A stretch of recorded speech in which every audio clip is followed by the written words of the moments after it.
started. Evening social media. Welcome to Veterans Breakfast Club Jeopardy. We're letting everybody in just a minute.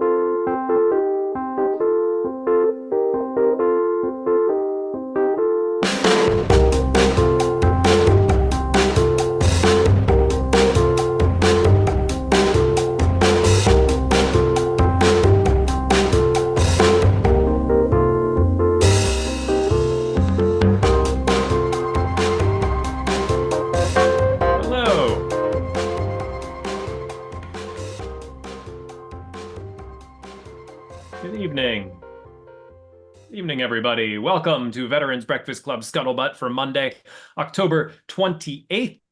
My name is Sean Hall. It is not Alex Trebek, though I wish I could do a very good Alex Trebek impersonation because I will be filling in as host for this evening. Our fearless leader, Todd, has a slight case of the laryngitis, so he's drinking some tea. He's here to enjoy the time with us, but we're going to try to put him on a strict mute that he's not allowed to talk. It ain't tea. It's not tea. Okay. Well, whiskey doesn't really help laryngitis, but you could give it a shot. Great to see you all tonight. We have a fun night of Jeopardy ahead of us. Since it always goes quite a while because we like to chat about some stuff, we'll dive in pretty quickly here. But before that, we want to congratulate Brad Washabaugh on his Marine Corps marathon completion. Brad, I asked you to unmute. You got to tell us, did you have a personal best? Well, you know, when you're 70 years old, it's hard to get a personal best. It was my 21st running of the Marine Corps Marathon. And my claim to fame is I ran the first one 49 years ago. So I'm one of the few to come back, and I got the medal to prove it. Anybody that runs a marathon, you'll see them bringing the medal around for the next maybe 2 weeks or so before it gets old. Then they hide it and hang it up. But the medal commemorates Molly Marine and really highlighted. If you open it up, there's Molly Marine in there as an inscription. So it was a great day. It was, 26.2, but when you run a marathon, it's point to point. They measured, it turned out to be 27 miles, just about 27 miles for me. I finished it in 5 hours, 39 minutes, and 58 seconds. So well done. Not bad. So I'll be back next year for the 50th anniversary, of the Marine Corps Marathon. I'll be back, and hopefully my family will come and cheer me on. You know, watching the marathons like watching paint dry. It's kind of like you're looking for the person, and there's only like 20,000 people that have to go by before you find your person you're looking for, apparently. But thanks for the mention, and it was a great effort. I got to meet a lot of Marines yesterday, and mentioned the Veterans Breakfast Club. I got to meet the Ukrainian Defense Attaché, and he squeezed my arm when I said, "We're all behind you," and it was just a grand affair. Chaplain of the Marine Corps, just fantastic. I could talk about it all night, but that's about it from me. Thanks for asking. Next year, I want you to tape this to the back of your shirt. This is going to be what you need to put on there. People have to follow you. Well, you know, one more thing on the marathon course, they have a blue mile, which is a poster of fallen service members every 5 feet, and it goes on for a mile, and it's absolutely silent there. And I was able to put a picture of Captain Mike Haskell, a buddy of mine that was killed in Beirut 41 years ago, and I was able to get a picture of that. It's just a real special way to remember and be full of gratitude for the sacrifice that others have made. So. Well, thanks for asking. Mary, do you have the same question I have? Who is Molly Marine? No, my question is, did he say he's 70? Yeah. Yes. Are you, Yeah. What? You are well pickled. Well, thank you. Yeah. I would have thought you were like 55 tops. Seriously. Well, thank you. Holy crap. Don't encourage them. I know. That just means I better get my button shaved.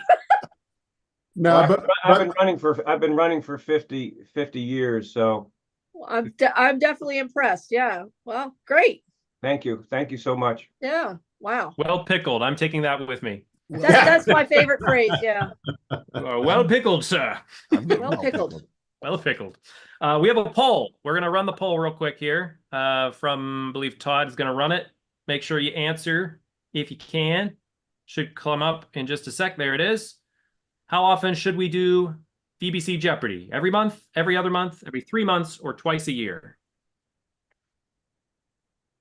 Did everybody answer? We're letting some more people into the room as they're wanting to join the game tonight. We're going to change up the rules while everybody's doing their poll. I tried to look up how many times has Jeopardy changed the rules. And the only thing that Google could come up with is numerous times. So I don't actually have a real number, but they have done it. So the slight rule change tonight is obviously we have a little bit more competitive people and maybe some people that aren't so competitive, but still want to play.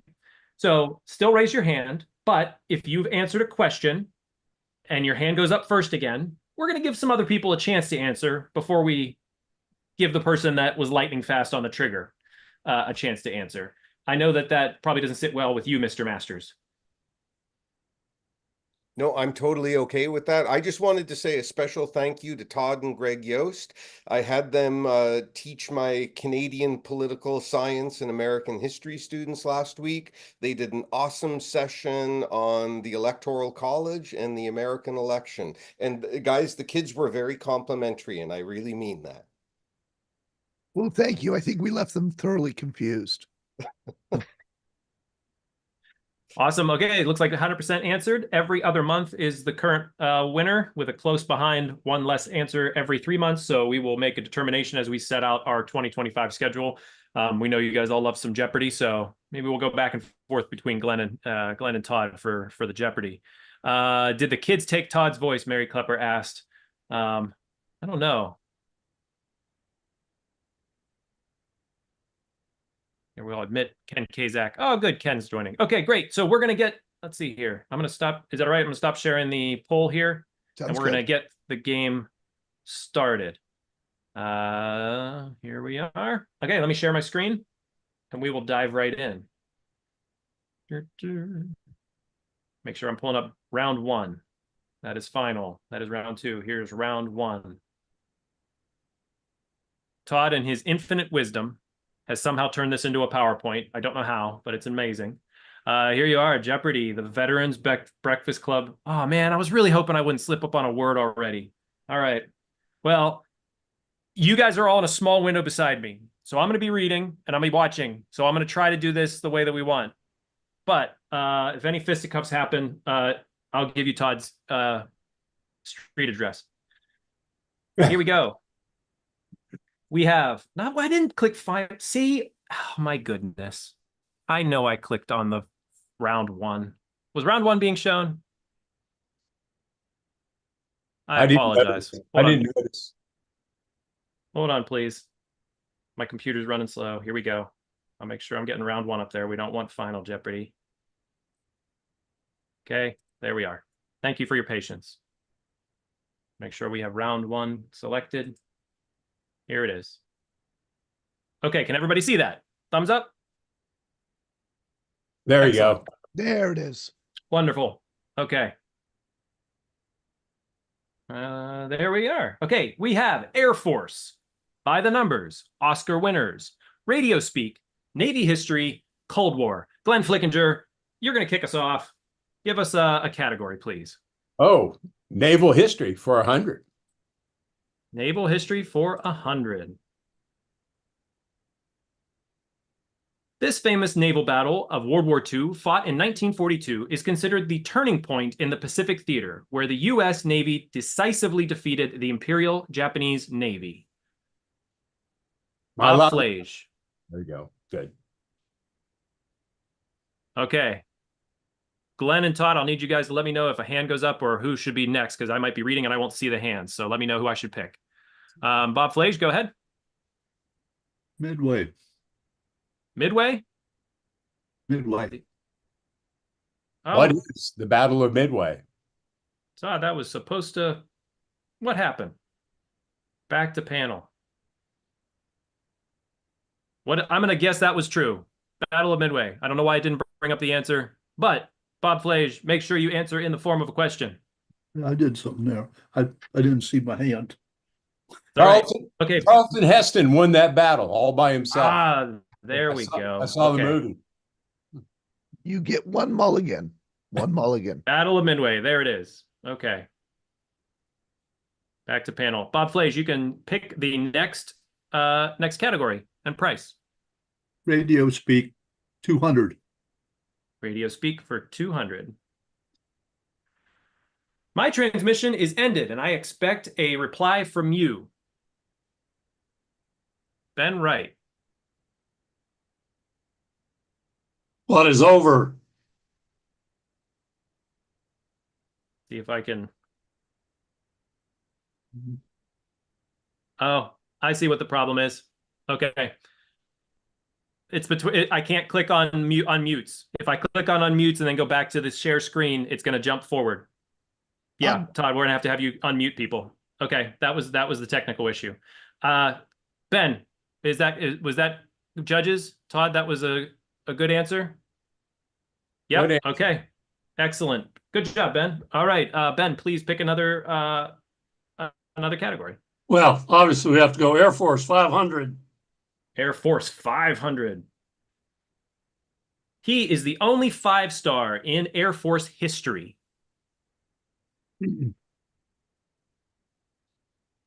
Saw Bob Von Bargen. We'll ask you to unmute.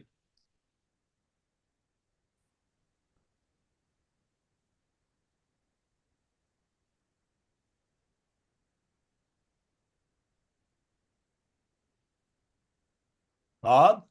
Bob? Here, Glenn. Glenn, I'm going to make you co-host as well. So you can also... Who's Hap Arnold? Who is Hap Arnold? Let's check. Correct. Come on. Oh, Correct. yeah, sorry. Todd, can you make Glenn co-host? Sorry, we should have had all this hammered out prior, people. Thank you for your patience. Who is Hap Arnold? That is correct. Who was one of the unhappiest people you could ever find. Okay, go ahead and pick the next, please. Bob Von Bargen.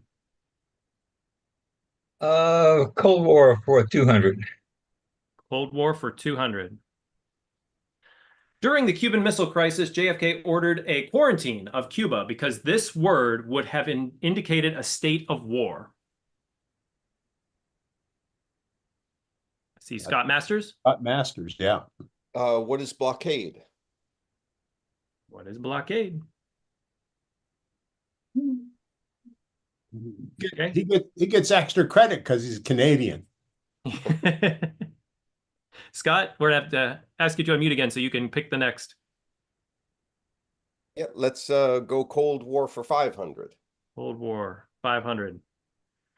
This Caribbean island saw the last of U.S. combat operations of the Cold War.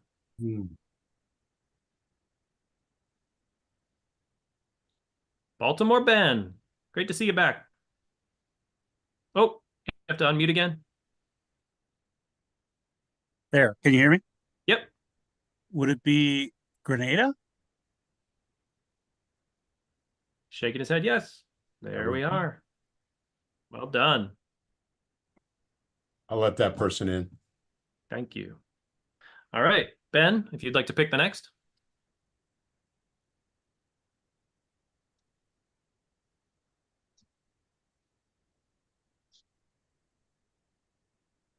Okay. There you go. Sorry, I must be trying to hit unmute at the same time you guys are. Let's do Navy history for 200, please. Navy history, 200.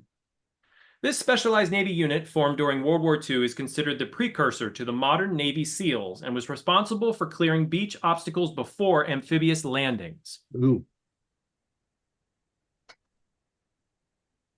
Brad Washabaugh. UDT what is UDT? What are underwater demolition teams, or UDTs, aka the Frogmen? Well done. Brad, if you could pick the next, please. Let's try Cold War for 300, please. Cold War 300. Nixon liked this Soviet premier so much, the president gave him a 1973 Lincoln Continental as a gift. Renee Johnson.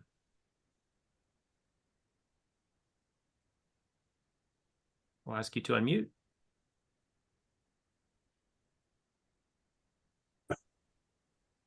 Who's Khrushchev? No. No. Who is Nope. Krishnikov. Brezhnev? Wrong. And I believe I'm going to try and talk normally. I believe that that car, which Brezhnev loved, was bugged. And Brezhnev took it back to Moscow, drove it around, and the CIA got nothing from the bug except the names of all the Politburo members' mistresses. Of course it was bugged. Of course. Renee will still let you pick the next category. You can unmute Renee. Oscar winners for 300. Ooh, Oscar winners. Before winning his first Oscar by playing the role of Ensign Pulver, this actor served in the U.S. Navy during World War II. Ken Kazak. Ask you to unmute. It was Jack Lemmon. It was Jack Lemmon. Couldn't resist, Ken. We need to ban Ken from answering all the movie ones. Got him. One. My other call bailed on me here. So, okay, hey, by the numbers, 100. By the numbers, 100. Benjamin Franklin Pierce served in this fictional army unit made famous in a 1970 movie. Larry Woods. I'll ask you to unmute. What is MASH? No. What is the 4077? Oh. I might need to wait to look at judges. Oh, sorry. No, that's wrong. The movie was MASH, but the unit was 477. Correct. We'll still give you the $100. Checks in the mail. Don't permit that, right? I mean, maybe instead of 100, it's $98. There you go. All right, Larry. Air Force 100. These two U.S. presidents served in the Air Force.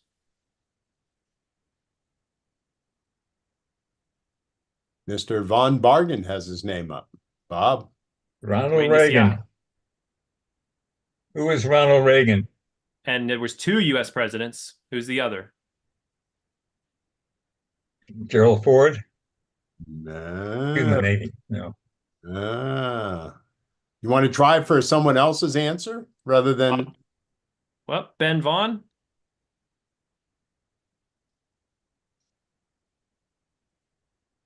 Oh, there we go. Go George ahead, Ben Bush. Vaughn. George Bush and Ronald Reagan. No. Bush is Navy. Which George Bush? Which George Bush?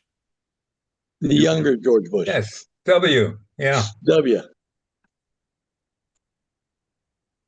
Ronald Reagan and George W.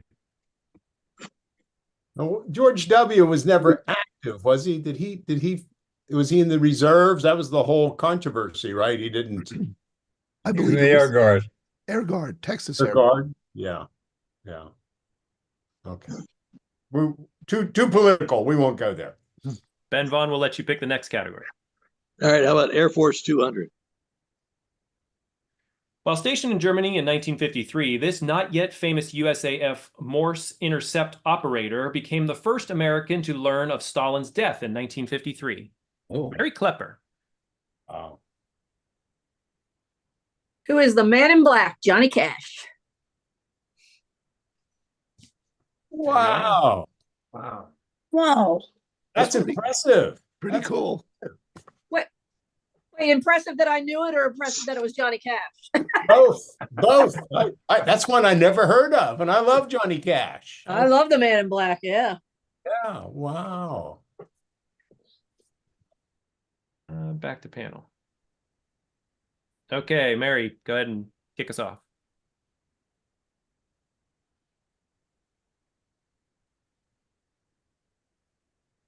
Sorry about that. I muted myself to be quiet again. Sorry. That's all right. I'll do Oscar winners for 100. Oscar winners, 100. This 1941 Oscar winner for Philadelphia Story retired a brigadier general and flew one classified mission in a B-52 over North Vietnam. Nancy Smoyer. Who is Jimmy Stewart? You're right. Who is Jimmy Stewart? I don't know why it's popping to all of these. It's not giving me the finger. Sorry. There we go. It's not letting me click on. So obviously we may have seen that 200. Let's lower Ben Vaughn and Bob Flage's hands if we can, please. There we go. Okay. Nancy Smoyer, if you're unmuted, can you get us a next category? Oscar winner for 400. 400. This actor was Adolf Hitler's favorite and got pulled off combat duty when a piece of flak went through his boot and narrowly missed his head.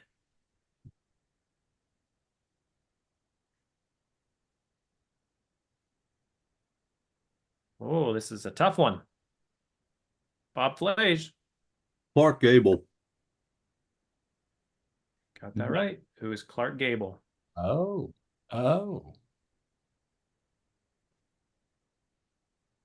So I was reading that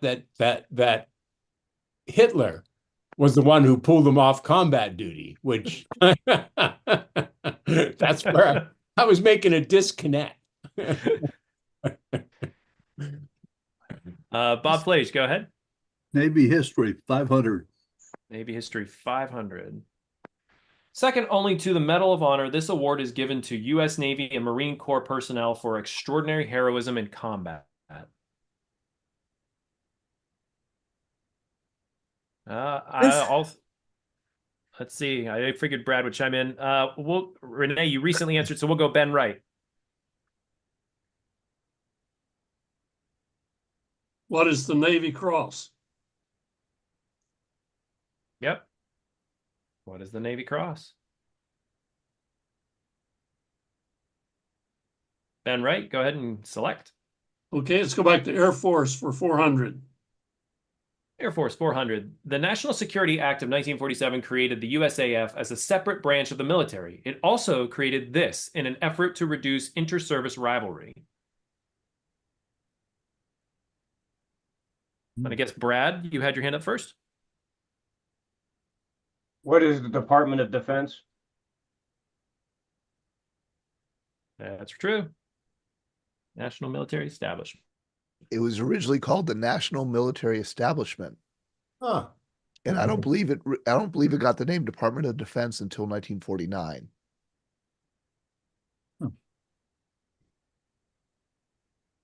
Okay, Brad, go ahead. Let's try by the numbers for 300, please. The oldest Army infantry division in the United States bears this number.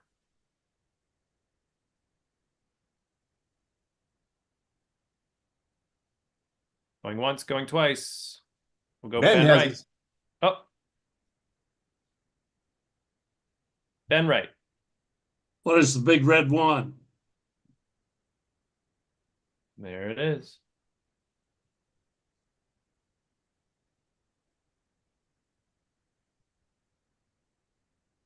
Sorry, I'm looking for, if you see my mouse moving around, it's because if it doesn't pop to a finger for me, it might pop. Yeah, it's going to go to the next one. There we go. Back to, there we go. Okay, Ben? Well, we'll complete the Air Force Academy, Air Force category for 300. Air Force 300. This film star developed a passion for the martial arts while serving in the Air Force.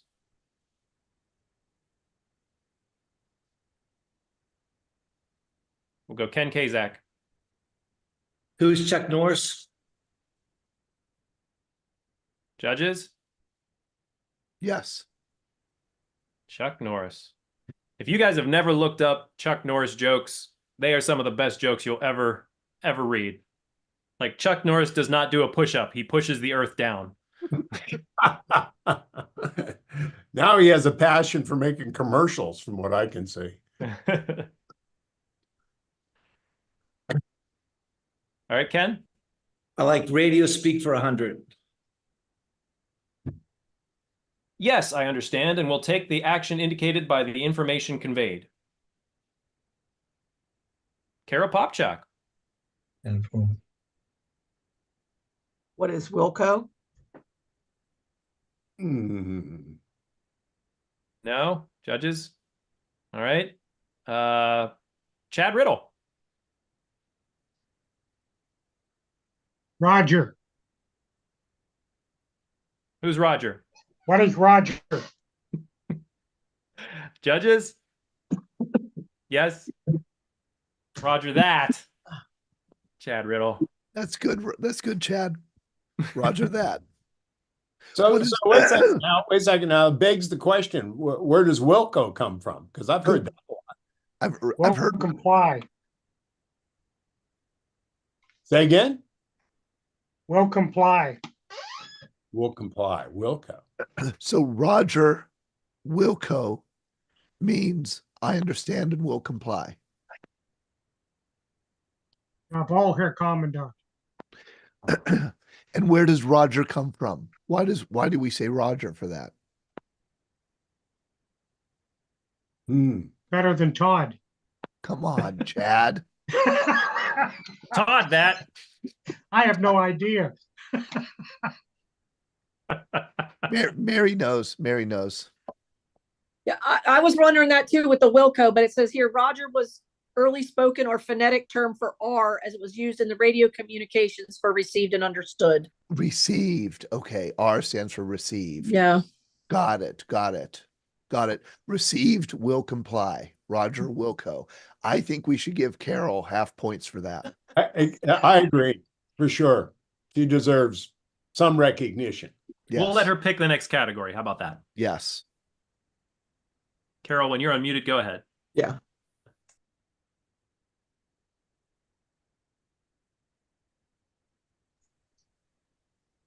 I think I'm unmuted.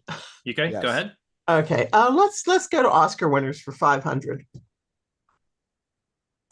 This Oscar-winning World War II vet was never a leading man, but did play Omar Bradley on the silver screen. Gotta have Ken. Gotta have Ken. Okay, Ken Kazak. Sorry, who is Carl Malden? Yes. Yes. For a bonus, what is Carl Malden's real name? Oh man, he's a Serbian guy. Yes, exactly. None of us can pronounce it or spell it. Yeah. Yeah. But it was supposedly there was a character in each movie with that name. Yes, including Patton. Including Patton. So Carl Malden, and it was like Silbovich or something like that. And Carl Malden in Patton playing Bradley says, like, give me those eyeglasses, Silbovich. He would sneak it into movies.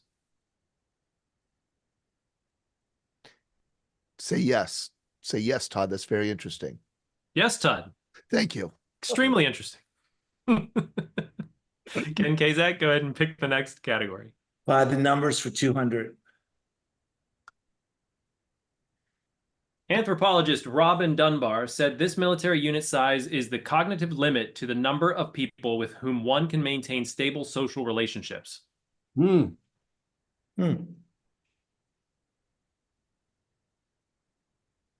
Popchak.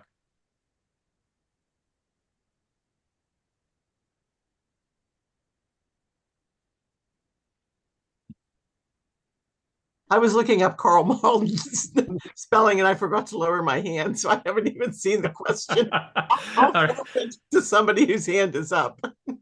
Forfeit to Brad Washabaugh. I would say squad. What is a squad? Judges? No? Ben Wright?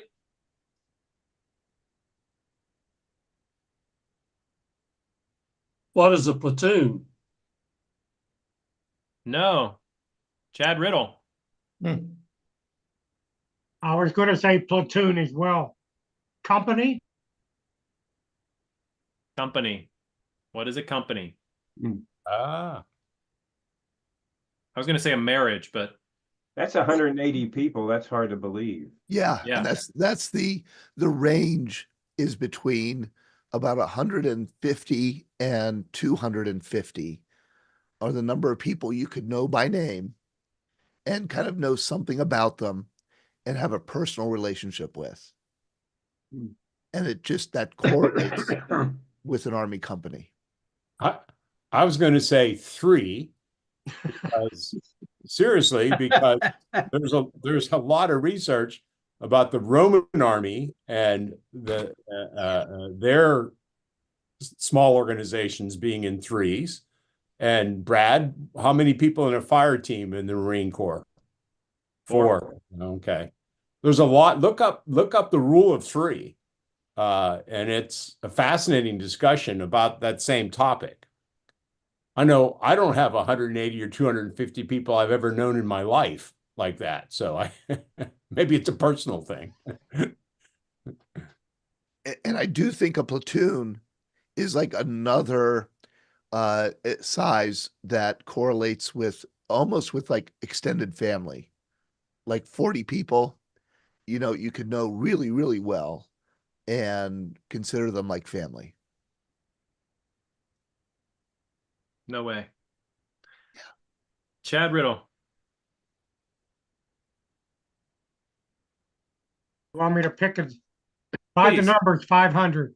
By the numbers, 500.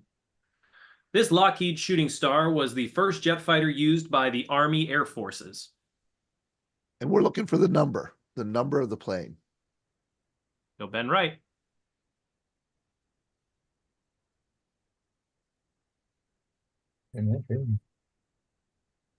Oh, ask you to unmute, Ben. Sorry. That's right. What is a P-80? Judges? What is a P-80? Ben Wright, go ahead. Give us a selection. Go with by the numbers for 400. Finishing it off. George Washington died on December 14th, 1799 at the age of 67. Upon his passing, the U.S. Army listed his rank as this, with how many stars?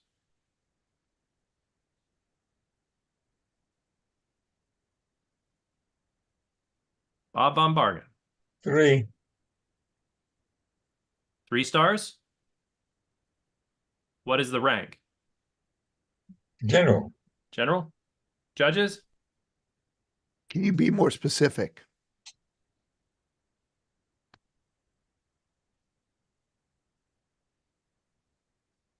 Three-star general? I No. would say, Brad, go ahead. what is Lieutenant General? Lieutenant general. Oh, okay. Today's rank. Okay. Yeah, we give Bob the points there. Brad just pushed him over the edge. That's all. Bob, go ahead and pick our next category. Oscar winners 200. Before winning an Oscar for $1 Million Baby, this actor served in the U.S. Air Force as an airman first class. Carol Popchak. Who is Clint Eastwood? Judges, no. Sorry, Carol. Ben That was his Vaughn. movie. I was Go going to ahead, say Ben. Clint Eastwood too. I'm going to say Clint Eastwood too. No, Renee Johnson. Ask you to unmute, Renee. Who Go is ahead. Morgan Freeman? Judges, who is Morgan Freeman?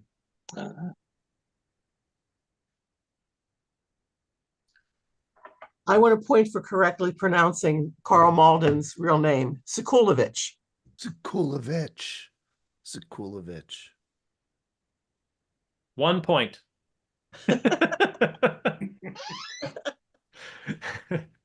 Renee, please pick a category. Cold War 400. Cold War 400. The wildly ambitious strategic defense initiative proposed by President Ronald Reagan in 1983 went by this mildly derisive nickname. Baltimore Ben. Oh. Was it Star Wars? I'm seeing a yes from our judges. Well done. All right, Ben, select our next category.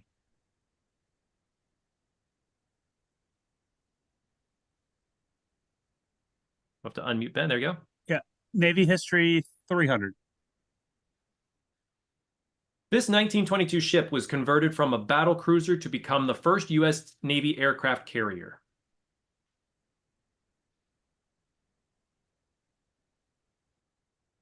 Hey. Oh, Bob McCormick. Want to mute you? The Langley. What is the USS Langley? Now, I know you're never supposed to say that a ship is ugly. I was thinking it, but I wasn't going to say it. But come on.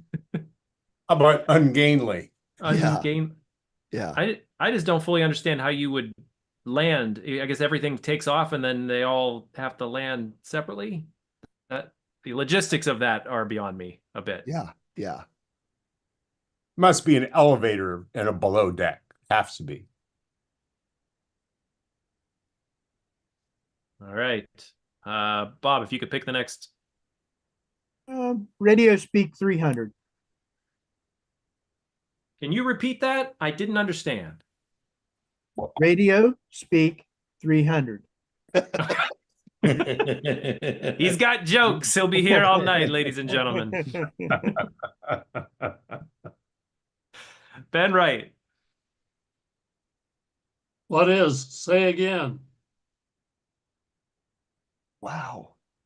Look at that radio. What is say again? And that's what a prick 25. How much would that weigh? Bob, do you know, Bob McCormick, do you know All right, what? place? No, what happened? No, 60 pounds. I'm okay. Okay. That's the answer to the question.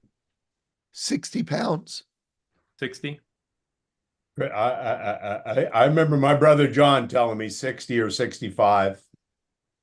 That's what he carried. It looks heavy. And there are batteries. I think it's the batteries that really add to the weight. Looks very unpleasant. Yeah. Let's see. Who was that? Who answered? You could pick the next. Ben Wright. Oh, Ben, can you pick the Cold next, War please? for 100. Cold War 100.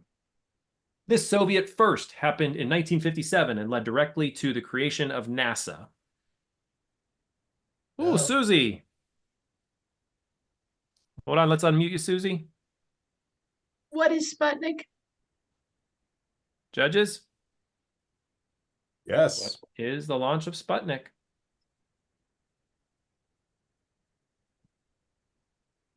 Okay, Susie, give us our next category. We're winding down the round one here. Naval history for 400, please.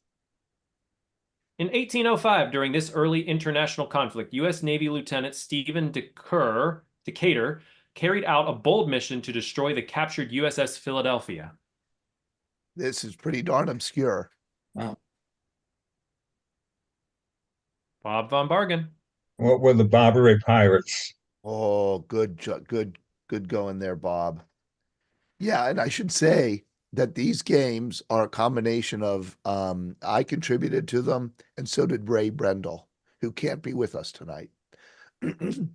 So any mistakes in the game are Ray's and Ray's alone. All right, Bob, we got two left. Radio Speak for 400. Forget it or never mind.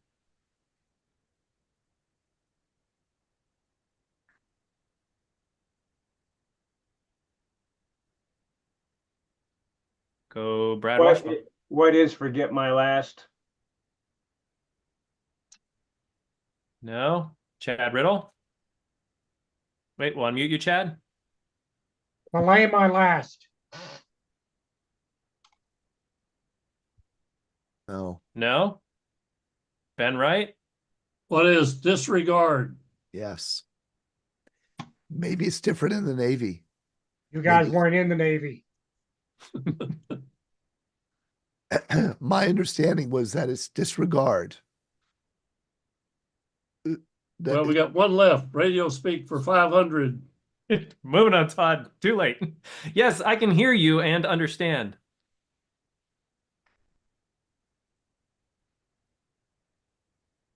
This couldn't be the one that stumps everyone, really.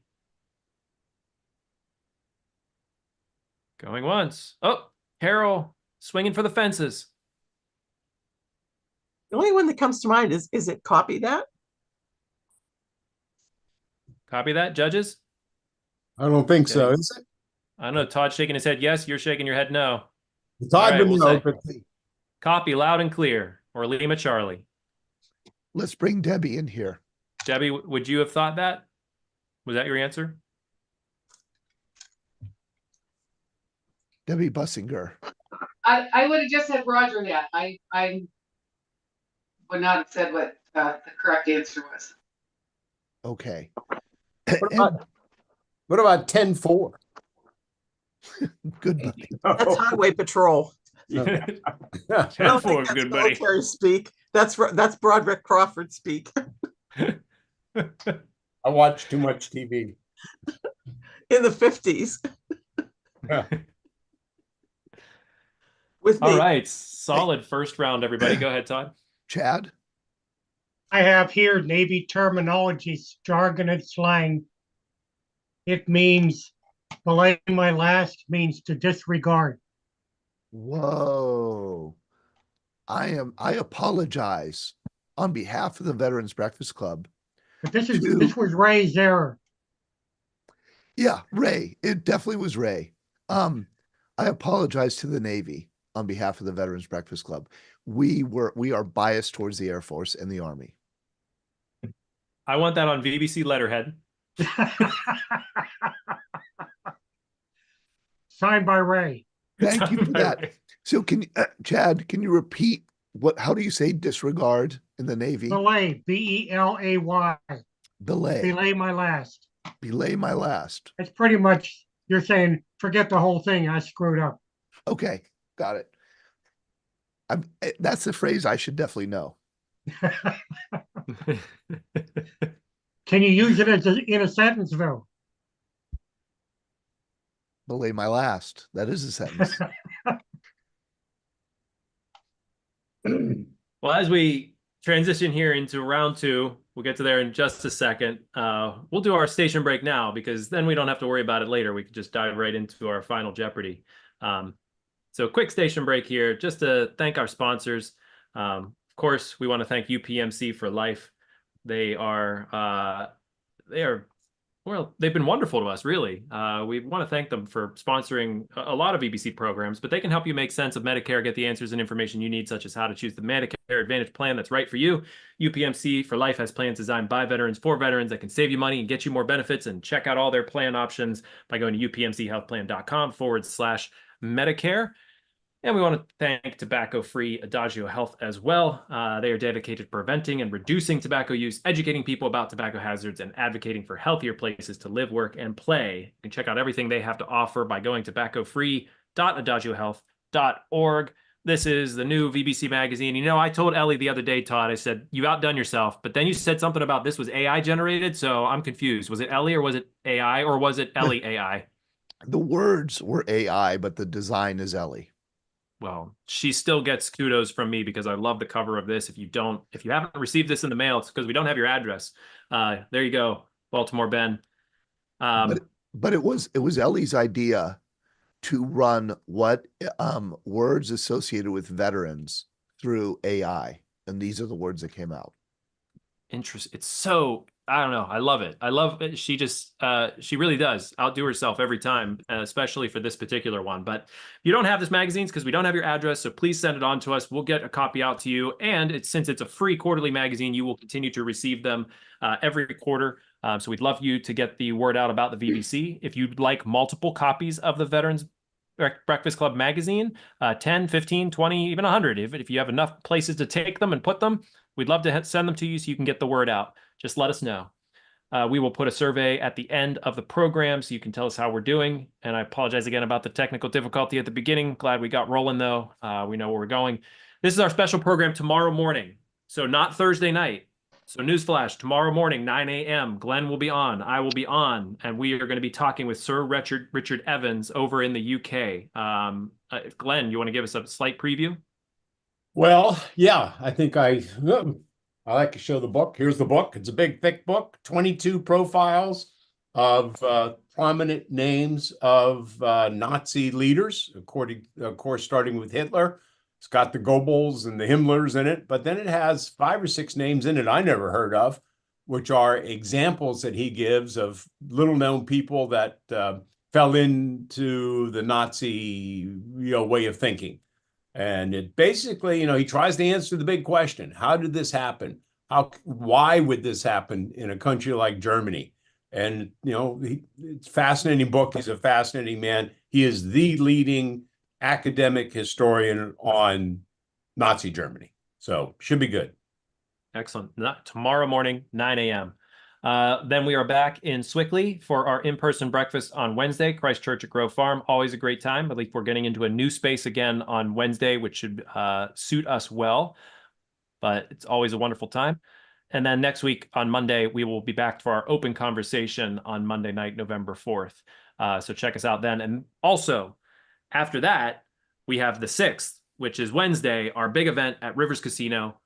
Please, if you have not registered for that and you plan to come, you need to get online and register for our big breakfast. We're expecting 400 people at Rivers Casino. Eric McElvaney will be our keynote. He is a Paralympic Marine Corps veteran, Todd. Yep, Marine Corps veteran. I believe Brock Blyer will also be there. So check us out that Wednesday. And for those of you who may have been trying to find us online, just a quick FYI, our Facebook was hacked. We lost control of it. Whole big mess, but we've taken that down for right now, just to make sure that everything is good. We plan to have a Facebook again soon in the future. But just to let you know, in case you've been trying to find us on Facebook, we do still have the Veterans Breakfast Club group. We can post things on there, but our main page is currently down.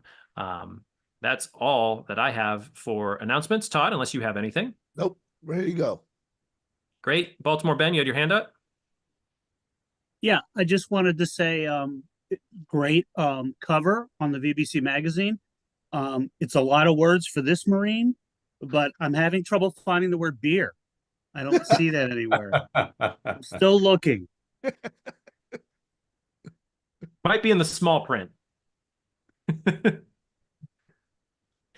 All right, we are going to share my screen here for round 2. Let's make sure we got round 2 up.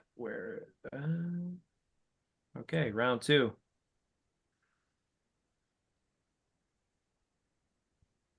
Let's get that. Okay, everybody can see this. Round 2, here we go. We have Army, more numbers, acronyms, operation names, Coast Guard, and ranks. It's a nice big ranks word. So who would like to? Larry Woods, can you kick us off with this round 2? Acronyms 200. Acronyms for 200. The invasion of the Dominican Republic in 1965. That's operation names. I'm sorry.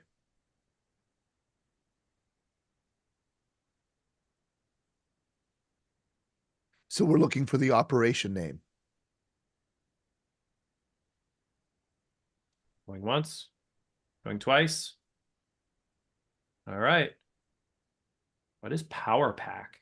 Wow. Glenn, you should have known that. My brother Bill was in that. Yes. So I should have, but I have to admit, never would have occurred to me. Never. Okay. All right, Larry, we'll give you the second shot. Try acronyms for 400. And these are not acronyms. So they switched. These are operation names. I'm very sorry. It's possible the columns may have switched. Okay. The invasion of North Africa in 1942. Chad Riddle. What is Operation Torch? Good answer. Well, Operation Torch. Well, we'll see when we pick operation names if these are acronyms, but go ahead, Chad Riddle. In honor of Dale, who's not here, let's take Coast Guard for 1,000. This is operation names. What's going on? Oh my gosh. Oh my gosh. What did I do? It's Ray's fault. Let's just go with it. We'll go with it. We'll go with it. This famous strategic bombing campaign lasted from 1965 to 1968. Baltimore, well, actually, Scott Masters, you haven't answered. I think Baltimore, you got a couple. So, Scott. What's Rolling Thunder? Judges? Yep. Good answer. Rolling Thunder. I can't believe Ray screwed this game up so badly. Let's beat him up. Poor Ray. Poor Ray. Scott, go ahead. I never liked that guy. I'm going to tell him you trashed him. I'll say operation names for 200 and see what happens. Your curiosity. Yes, that's I was where I wanted to go. Ranks. Oh my gosh. Boy, live Jeopardy would be much more interesting if this happened. In the Army, it's 03. In the Navy, it's 06. Renee Johnson, if you had your hand up for this one. What is captain? That is correct. What is captain?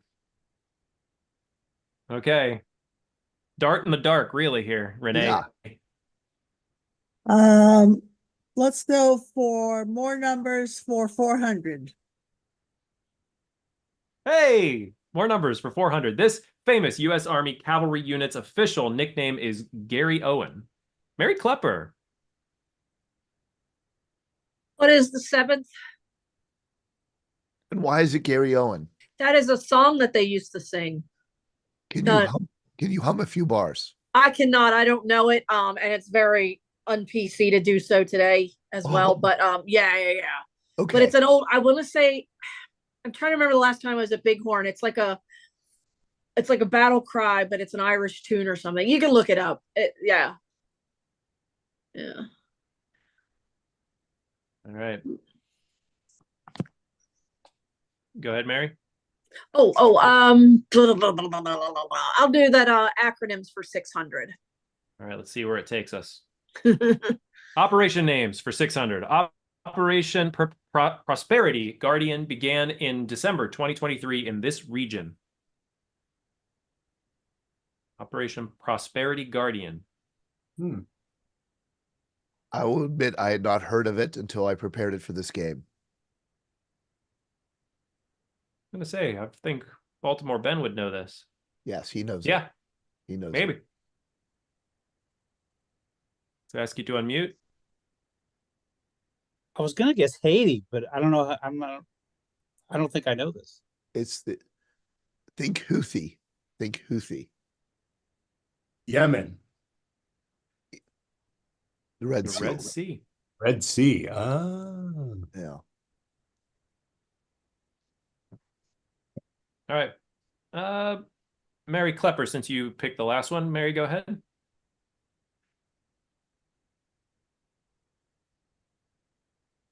If you're unmuted, Mary.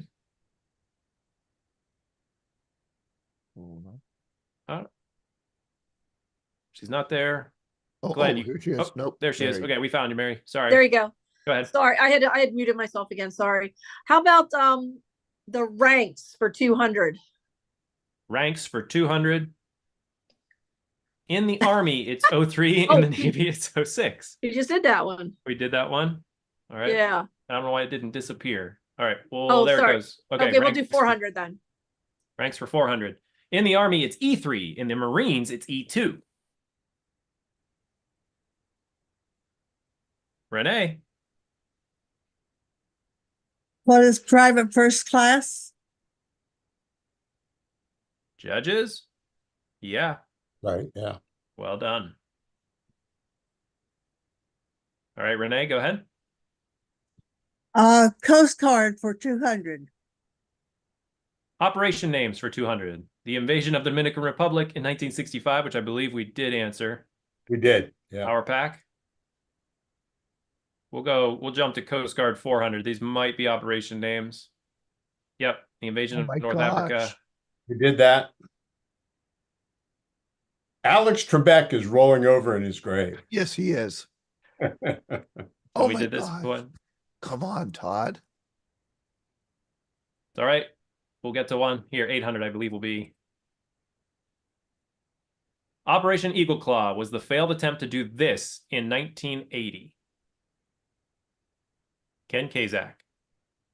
What is rescued the Iranian hostages? There you are. Okay, Ken, go ahead. Let's go with more numbers for 200. More numbers. How many Navy admirals became U.S. presidents? Wow. That's a tough one. That's a tough one. Yeah. Glenn, do you have any idea? Ooh.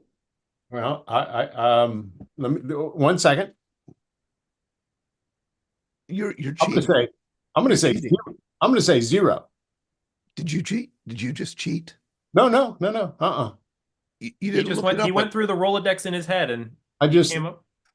had to think for a second. None. Yeah, you're correct. 0. Wow. The Navy high ranks is not a good path to the presidency. How many Army generals became president? 1, 2, 3, 4. 4. No, Right. way more than that. Way Way more than 4, right? Because you have like Rutherford B. Hayes. Oh yeah, Was yeah. a general. Garfield. The Civil War guys. Yeah, Civil War guys. Right. Yeah. And Brad's going to be our first Marine to make it to president. Is that? Yes. That's what we're thinking, right? I'm writing him in next week. Yeah, he's my write-in for sure. For sure. He's already adopted me. I'm not making a president. Glenn, you pick the next category. Ranks for 600. Ranks 600. Let's see. Hawkeye and BJ smuggle Radar into an officers' club for drinks. To do so, they give Radar a promotion. When questioned by a colonel in the club, Hawkeye tells the colonel the Pentagon is testing a new rank. What is this fictional rank? I just want to say Ray Brendel is a huge MASH fan. So a lot of MASH questions. We had to negotiate over the number of MASH questions. Bob McCormick. We'll ask you to unmute, Bob. Corporal Captain. Wow, Corporal Captain. Corporal I remember Captain. the episode. That is amazing. You remember that. One of the greatest TV shows of all time. Bob, go ahead. Let's try Army 200. Founded in 1952, this force became known for its eye-catching headwear.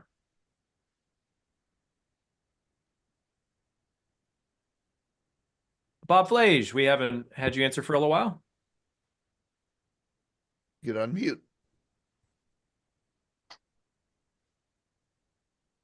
Green Berets. Judges? I would think so, yeah. Yes. AKA the United States Army Special Forces. And I will say that I changed the settings so that everybody can unmute themselves without being prompted. Okay, Bob Flage, go ahead and give us our next category. Let's go for ranks for 1,000. The only man to be promoted to Admiral of the Navy. Admiral of the Navy. It's like General of the Army. There's only been one Admiral of the Navy. Only one. And he's not a household name. He used to be, but not anymore. Give a clue as to what war he was involved in? The Spanish-American War. Ah, wow. Baltimore Ben. Would it be Dewey? Sorry? Dewey? Admiral Dewey? That's it. Yeah. George Dewey. Wow. Yeah. Those are the days when admirals had great mustaches. Hey. Epic stash. I would have thought a couple of the World War II generals or admirals made it to Admiral of the Navy. Yeah. Isn't that kind of curious that there was never one before and there hasn't been one since? Okay. Interesting. Yeah, it is interesting. Ben. Oh, sorry. I choose? Yep.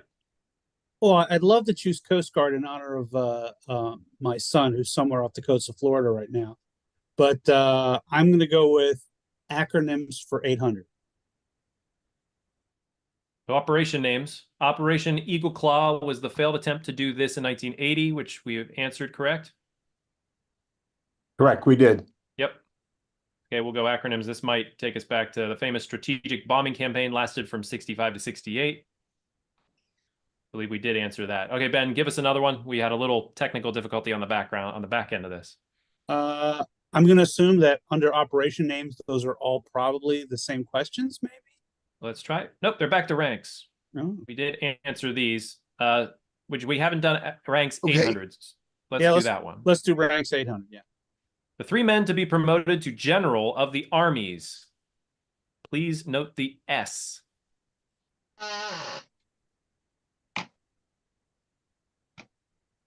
Anyone, the 3 men to be promoted to general of the armies. Mary Klepper. For Washington, Marshall, and Eisenhower? Judges? I don't think so. I think the third one is wrong, Todd. Is that right? See. So Marshall and Washington. That was a pure guess on my part for Eisenhower. Marshall and Washington is correct. Is that right, Todd? Marshall and Eisenhower? Or Marshall and Washington? Yes. Yeah. That would leave one more. U.S. Grant. Oh, I'm sorry. No, I was looking at my Coast Guard questions. I found the Coast It Guard. wasn't Marshall. It was John Pershing. Oh. George Washington, John Pershing, and Ulysses S. Grant. Boy, hard to believe that Marshall didn't get that honor. Yeah, because they were going to call him Marshall, and that's why I thought maybe he went with General of the Armies. Do I get a third of the points? Sure. Third of the points of 800. You can do the math on that. I'll carry the 2. Yeah. I'm a tour guide, not a math person. All right, Mary, give us our next. Okay, let's do Army for 400. Army 400. Created in 1966 to provide a direct channel of communication from enlisted personnel to Army leadership. This is the highest enlisted rank. And there's only one of them at a time. Renee. What is Command Sergeant Major of the Army? Oh, that's what let's give that credit. Yeah. Sergeant Major of the Army. I would have said Command Sergeant Major as well. Is that something different? Command Sergeant Major is different. Go ahead, Renee. Let's try more numbers for 1,000. According to the U.S. Code, this is the total number of uniformed services of the United States. Oh, boy.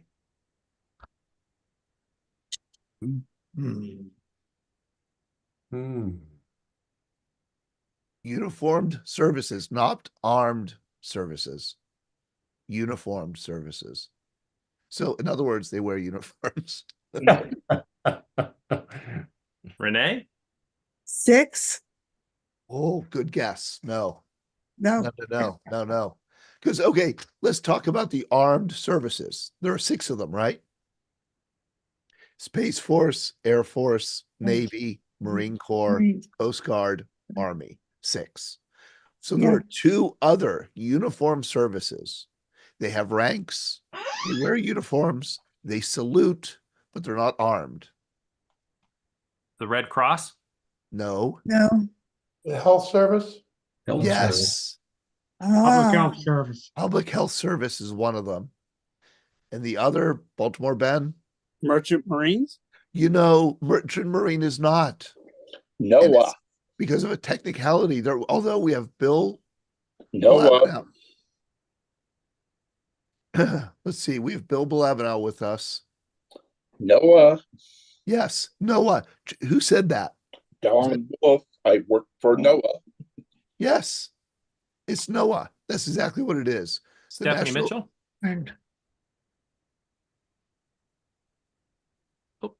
Sorry, we'll get you unmuted, Stephanie. You could unmute yourself. Oh, Oh. I'm sorry. There's 8 uniform services.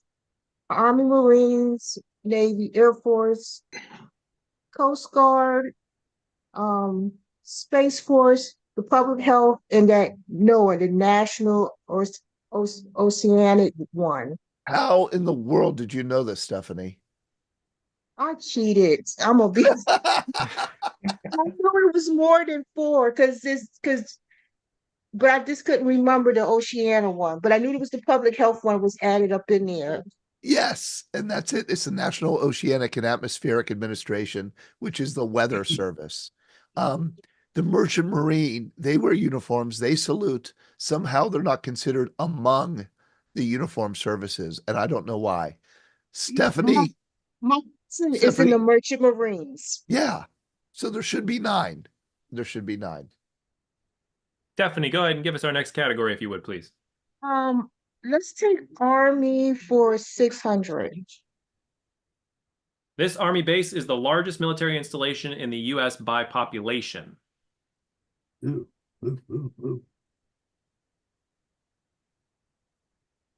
We will go with... We'll go with Ben Wright, because Ben, you haven't answered in a while. Well, I'm going to use the old name. What is Fort Hood? Mm-hmm. I think it's Cavazos now. No. Nope. Judges say no. No, I say no. Go. I say no. I think by area, geographic area, it's Hood, but by population, I think it's Mary Klepper. The Fort Carson. no. Norfolk. No. Renee. What is Fort Moore? No. Oh. Benning. Benning? No. We're Fort Liberty. We're running out of bases. Yeah. I think it's Bragg. Yeah, I think it's Bragg. Liberty.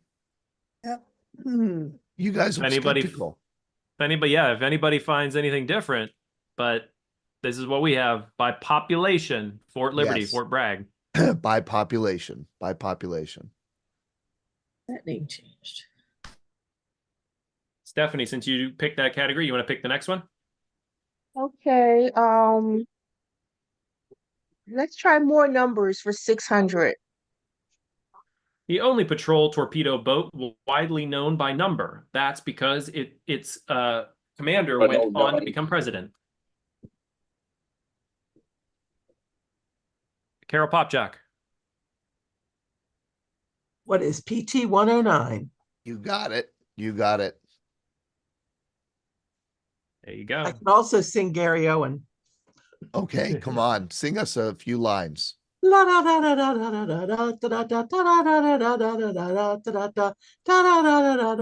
yes.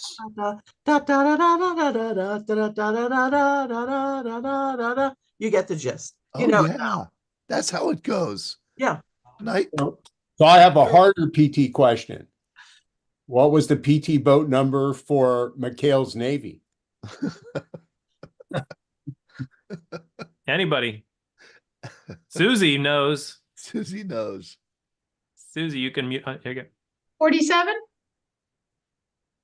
47? No, I don't think so. 73. PT 73. Wasn't that it? Someone look that up. He did not become president. I know that.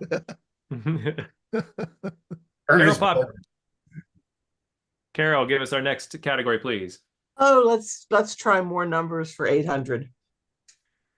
The maximum age for joining the Air Force. Hint, I think I'm aging out tomorrow. Yes. Yes. Yes. I have 4 more hours to join the Air Force. Sean's birthday is tomorrow. I honestly don't know. Oh, I can answer this one. What is 42? Yep. Ooh. Wow. Yep. Oh. So Sean, you'll be the answer to all things in the universe tomorrow. Yep. 43. Right. Well done. I made it. I was going to say we have to be careful how we answer this one so as not to hurt his feelings. I pickle well. We could still give you a buzz cut if you'd like. I probably wouldn't mind one at this point. Just one less thing to worry about. This foreign officer who served as a major general in the Continental Army is famous for training American troops at Valley Forge, introducing discipline and effective drill practices. Ken Kazak. Just a shot. Who is Lafayette? Nah. Bob Von Steuben. Bargen. Von Steuben. Urban. Yep. I love the way you pronounce that, Bob. That's excellent. Yes. I just said Steuben, Von Bonus points, Bob. That's because Bob is a Vaughn himself. Yeah, That's right. The Marine Corps got rid of them in 2021, but the Army still uses them 44 years after they replaced the M60 Patton. This is a tough one. Bob? Bob Fleisch. Tanks. What kind? What kind of tanks, Bob? What kind of tank? Yeah. Well, would be the M1 Abrams. That's it. Good job. Good job. Done. Now look, hey, Sean, I'm looking at the clock. We have some time. I found my Coast Guard questions. Can I put them up? Absolutely. I have your permission? Absolutely. I'll hold my cat while you do. Okay, here we go. Look at this guy. In the Coast Guard, every I ship. can read for you, Todd. Okay. Don't worry. All right, Don't all right. don't tire your voice out. In the Coast Guard, every ship longer than 65 feet is called this. Bob, Chad Riddle. What is a cutter? That's it. What is a cutter? In honor of Dale. For 400, the Coast Guard ships are famously white, while their helicopters are this color. Larry Woods. What is red? Oh, you know what? I'm going to go with that because Coast Guard orange looks very red to me. Oh, it's red to me. Yeah, that looks red to me. Maybe it's because I'm turning 43 tomorrow, but that looks red to me too. Yeah. For 600, prior to its transfer to the Department of Homeland Security in 2003, the Coast Guard fell under this department. This is tough. This is tough. Ben Wright is gonna answer it. Treasury. Yes. What is the Department of Treasury? You did not let me finish my sentence. I said you're gonna answer it and it's gonna be wrong. Oh. Same with you, CB Don. Baltimore Ben knows because his son is in the Coast Guard. Yeah, and actually I tried to get into the Coast Guard at one time when it was with the Department of Transportation. That's it. Department of Transportation. So hold on, Ben. You tried to get into the Coast Guard? Yeah, there was a time where I was in the reserves in the Marines, and there was a time that I wanted to go active into something that was more active. Yes. And I don't want to hurt anybody's feelings, but I felt even way back then that in the Marines, we kind of prepared for what might happen. Yes. And in the Coast Guard every day, they were doing what they do every day. Yes. So that I was looked into that a little bit. Now, that's not to say that there aren't people overseas and all doing what they do in all the other services every single day. Yes. But until we have a war, yeah, but the Coast Guard is their role was much different. It was just a different role. And why did you not end up joining? Because they said I had to go to another boot camp. And as a Marine, that is a slap in the face, thinking that I would have to go to anybody else's boot camp except a Marine Corps boot camp. Because they said, since we're a completely different department, yep, you have to go through ours. Yep. Ben, I have to Actually, the Coast Guard shifted around a number of times. I started off in the Coast Guard. I went to boot camp at Cape May. When I was in there, it was Treasury Department. It was Treasury Department, then Transportation, and then Homeland Security. Yes. And it's also been in the Defense Department during like World War II. It's a part of the Navy anytime when war is declared. Right. So, Bob, my understanding is Coast Guard boot camp is extremely difficult.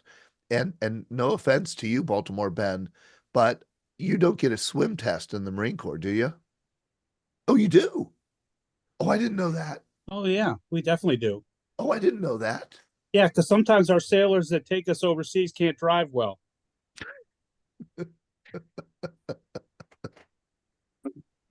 All right, let's move on.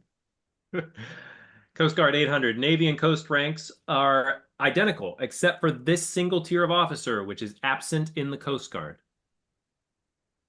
There's one rank that Coast Guard does not have. CB Don, waving his hand. You can unmute yourself, CB. This is super obscure. Commodore. You know, no, yeah, Navy doesn't have Commodore anymore either. That was a good guess, but Navy got rid of Commodore. All right. Anybody? I'm going to reveal it. Chief Warrant Officer 5. Oh, I was going to say Chief Warrant Officer, but I wasn't sure what level. Yep.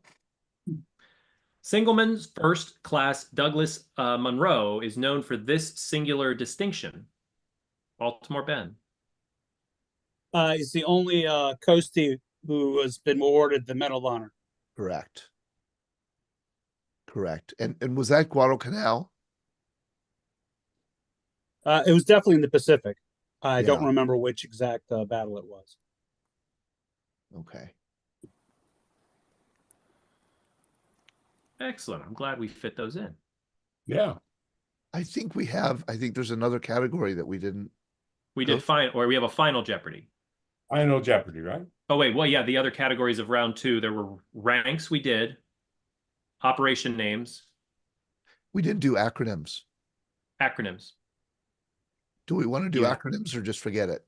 We can. We have a little bit of time here. Why not? Okay. Let's do it. Let's do it. Here we go. Bob Miswa, I haven't seen you in a while. Good to see you. John Kroll, haven't seen you in a while as well. Jim McStay, you've been very quiet. I expect answers from you, Jim. Acronyms for 200. HALO. What in the world does HALO mean? High altitude, low opening. Okay, John, high altitude, low opening. That's exactly correct. But what does that mean? He's jumping out of a perfectly good airplane. So that means, okay, so that means you depart the plane at a high altitude and you wait until you're very close to the ground before you open your parachute. Right. Long free fall. What is the virtue of doing that? You sneak up on them. Yeah, And in fact, speed. there was a whole procedure to that even the aircrew had to be qualified to do halo drops because they had to have an oxygen console and they had to pre-breathe for a half hour and an hour before you even took off on oxygen to ensure the oxygen level in their blood was high enough. And basically, they were dropping from above 10,000 feet. It could have been higher, but it was basically you can sneak up on them. So Ben, these men and women are dropped from higher than 10,000 feet where there's not enough oxygen to breathe. So do they have oxygen tanks when they jump, or they're just enough oxygen in their blood? Yeah, they have oxygen tanks in the chute too. Wow. Yeah, we had them if we did, it was a high pressure oxygen bottle that you pulled a little apple on it and you would pressure breathe the oxygen. Wow. At what altitude did they pull the chute? Well, whatever they deemed was appropriate for the conditions. Static line drops, normally were from 1,000 feet above the ground. If you're doing the rip cards yourself, it was probably a little bit higher than that, but I don't know the answer to that. Boy, oh boy. Wow, is that interesting? We should talk to somebody who's done that on our program. Greg Yost put something very curious in the chat here. He said, sometimes the airplane cannot enter a foreign nation's airspace, but the plane's momentum carries the parachutist into another nation. Diplomatic niceties such as they are. Wow. Boy, this is interesting. Thank you, Greg. ASVAB. We know what the ASVAB is, or most of us do, but what does it stand for? Not easy. I might have the first three, but I'm not sure. Baltimore, Ben? I'm going to say Armed Services Vocational Aptitude Battery. That's it. That's it. I can't believe I still remember that. Wow.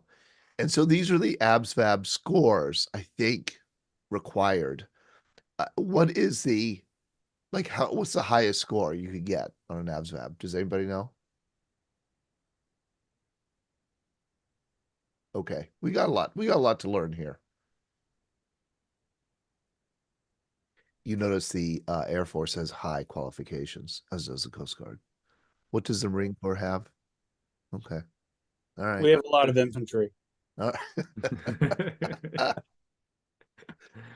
The alliance created during the Cold War to protect Europe from Soviet aggression. NATO. That's right. Carol Popchak? That would be the North Atlantic Treaty Organization, or NATO. That's it. That's it. And here are all the NATO countries today. All right. 800 UAV.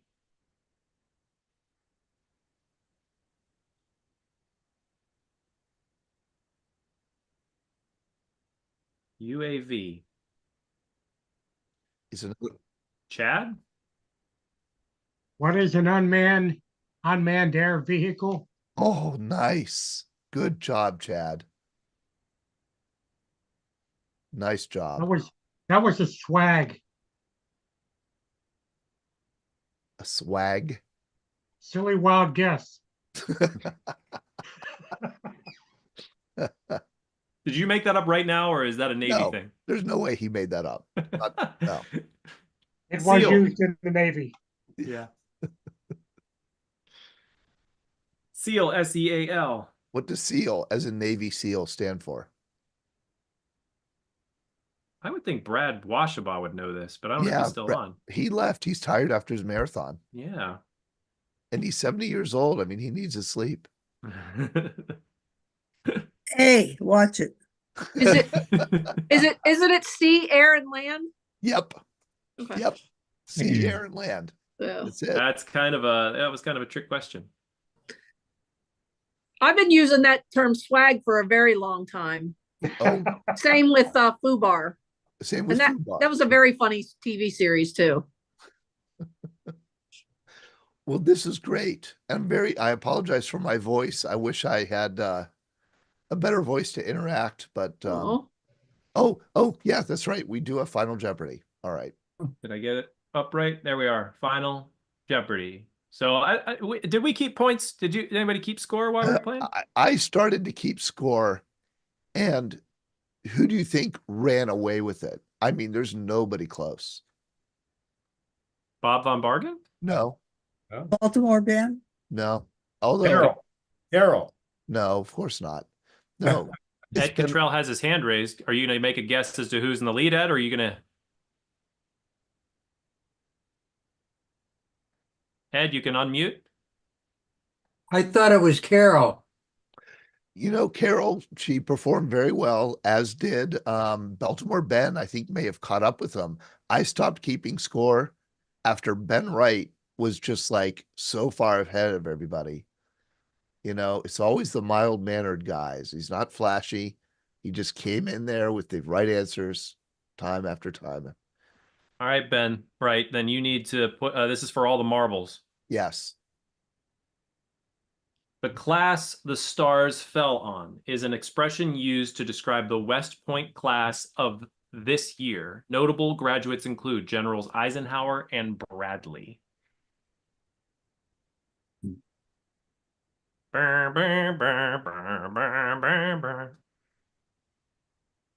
Scott, I would assume that the Final Jeopardy tune is your like alarm clock in the morning. Do you wake up to that? It's his ringtone.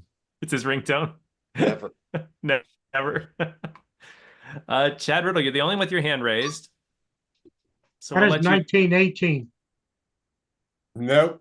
No. No. Back to zero, Chad. Did you risk everything? Yeah, he risked everything.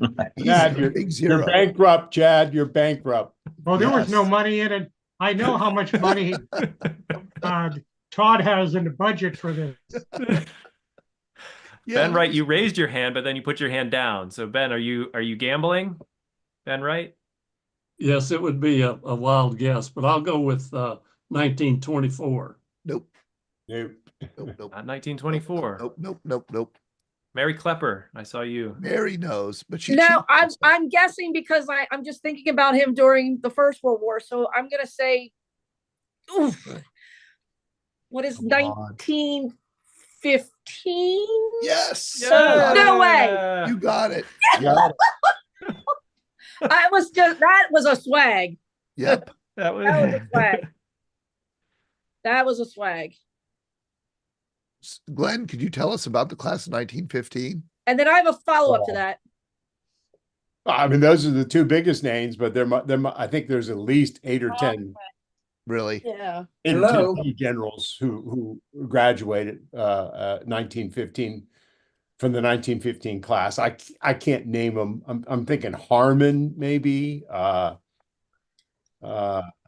I don't know. That's a good one. I'd have to look it up to name to come up with a list, but it's like not even close to any other graduating class that really became generals. Yeah. And Mary, what was your follow-up? When did his son graduate from West Point? Who's? Eisenhower. His son. Greg Yost I may know. know the exact date. I do too. I know the exact date. Exact date. John Eisenhower graduated from West Point during the 3-year, there were 3-year classes at the time on June 6th, 1944. Yep. Wow. There you go. Unbelievable. Right? So I'll Daddy couldn't plan attend the ceremony, a little bit busy that day. Yeah. I didn't know that. Yeah, that's a fun fact I do at the Oh, that is a very fun fact. right? That's very cool. Well, this whole evening is very cool. Let me see something here. Yeah, wonderful evening, everyone. I was just gonna say, I just looked this up real quick. 2 5-stars, 2 4-stars, 7 3-star lieutenant generals, 24 2-star major generals, and 24 1-star brigadier generals. The term had previously been applied to the class of 1886, which produced a large number of generals for World War I, and Pershing was in that class. Wow. So there you go. Class of 1915. Okay, Mary, who was the class GOAT in 1915? I will look that up real quick. Let's see here. West. I already have it looked up. Oh, you already know it? I think I know. Herrick. Who? Charles Herrick. After service in France as a major, he was honorably discharged on 15 December 1922 and became an investment banker. So he missed all the fun in World War II. What's a GOAT? Greatest of all time. Graduating. Last in the class. Lowest member in ranking. That's in the changed class. in the last century. Now the GOAT is the greatest of all time. That Right, the GOAT right. back then was the worst.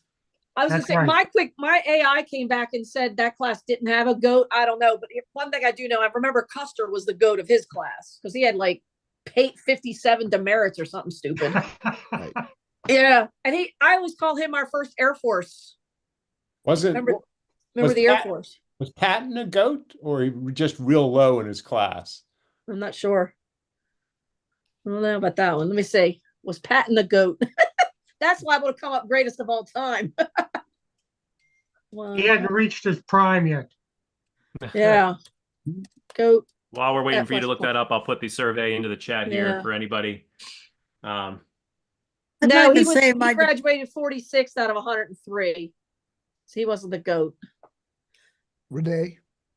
I'd like to say in my defense, in 1966, Fort Benning was the most populated base in the United States. Thank you. That's when we had several divisions there, including First Cavanagh before, well, they had just left for Vietnam, but it was pretty dense at that time because of Vietnam. Duly noted. Duly A formal noted. grievance has been Yes. noted. Yeah, you'll file the paperwork. You can do it online, and you'll get back from us. You'll hear back from us in 6 months. I'll escalate it Or to my less. manager. Hey, Or Todd and more. John, in the chat, I put in the thing about Gary Owen, like why it's been taken away and all that stuff. But also, there's a town right near Little Bighorn or the Battle of Greasy Grass. There is a town called Gary Owen to this day. Oh, They call wow. it that. Yeah. So one of the many things you learn on my tours. We all should take your tour. You should. I know. We need to talk about that, you know. Yes, we should. I Yeah. agree. I Yeah. agree. All right.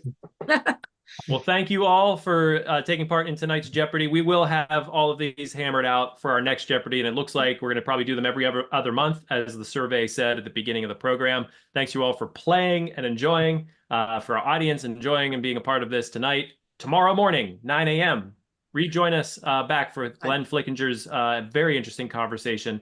Looking forward to it all, and you all have a great evening. Good night.